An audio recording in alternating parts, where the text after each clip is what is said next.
14 января 2026 года в Ашхабаде посольство Республики Узбекистан провело брифинг и прием, приуроченный ко Дню защитников Отечества Республики Узбекистан, а также к 34-й годовщине создания ее вооруженных сил. Мероприятие состоялось в гостинице «Йылдыз».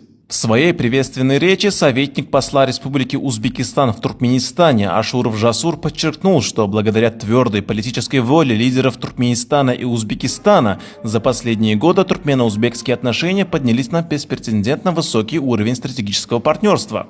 Проведение подобных мероприятий способствует развитию и укреплению дружественных и добрососедских отношений между Туркменистаном и Узбекистаном, основанных на принципах взаимного уважения и конструктивного сотрудничества.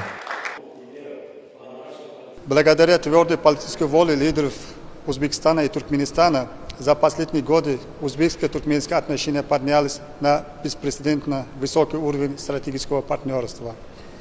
Сотрудничество между нашими государствами развивается во всех сферах, в том числе военной и военно-технической сфере. На регулярной основе осуществляются взаимные визиты и конструктивные диалоги с целью обсуждения актуальных вопросов дальнейшего развития нашего сотрудничества. В том числе визит министра обороны Туркменистана в Узбекистан в октябре 2025 года для участия в первой встрече министров обороны государств Центральной Азии, а также в региональных совместных учениях стал важным шагом в данном направлении.